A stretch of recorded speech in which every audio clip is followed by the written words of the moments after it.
पक्ष में बताया है, तो अब मैं इसके पक्ष में कुछ जानकारी देना चाहूंगी।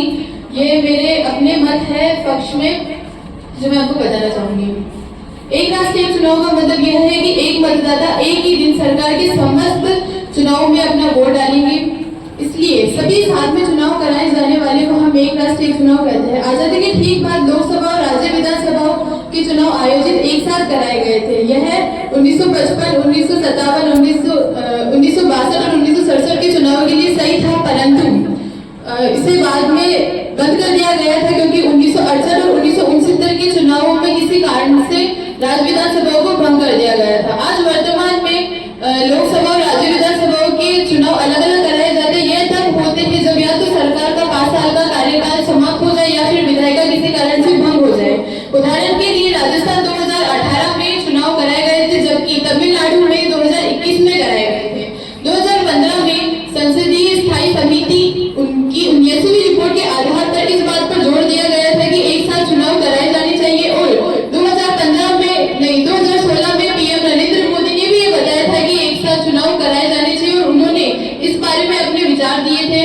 और एक साथ एक चुनाव एक राष्ट्र के बारे में जनता का जो पैसा है वो भी कम होना चाहिए, क्योंकि बार बार चुनाव कराए जाने के कारण खर्चा भी हो जाता है और इससे जनता का समय भी बर्बाद होता है और खर्चा भी हो जाता है। प्रशासनिक ढांचा और सुरक्षा पर जोर कम दिया जाना चाहिए। चूंकि आदर्श आचार संहिता बार बार लागू नहीं कराई जाएगी, इसलिए सरकार बड़े ही योजनाबद्ध और समयबद्ध तरीके से चुनाव करवाती है और वह अपनी नीति और कार्यक्रमों को संपन्न कराती है और वह हमेशा से सक्षम रही है इस कार्य में, क्योंकि वह बड़े ही सोच समझ के इन चुनाव का आयोजित कराती है।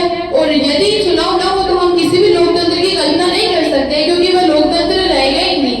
और जनता यदि अपना मनचाहा प्रतिनिधित्व चुनती है तो इससे जनता की भलाई है।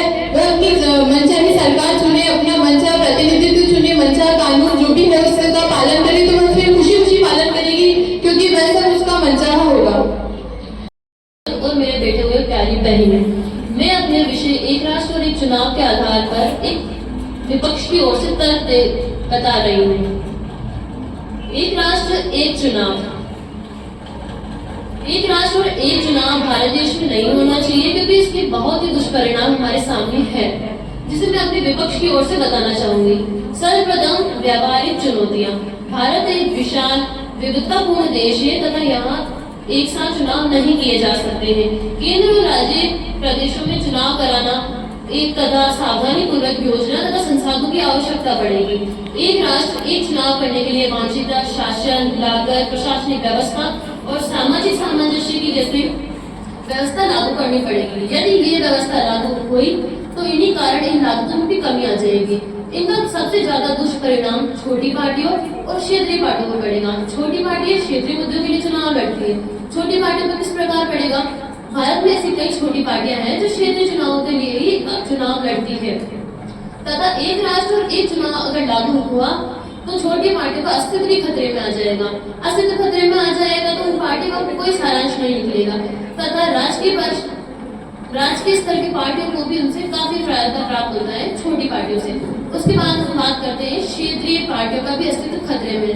किस प्रकार खतरे में है? भारत में अनेक प्रकार की क्षेत्रीय पार्टियां, राष्ट्रीय राजनीतिक दल है। राष्ट्रीय दल राजनीतिक मुद्दों के लिए और क्षेत्रीय दल क्षेत्रीय मुद्दों के लिए चुनाव लड़ते हैं। अगर ये प्रस्ताव पारित हुआ एक राष्ट्र एक चुनाव, तो क्षेत्रीय पार्टियों का अस्तित्व भी खतरे में तथा बड़ी पार्टियां तो पावर की बदौलत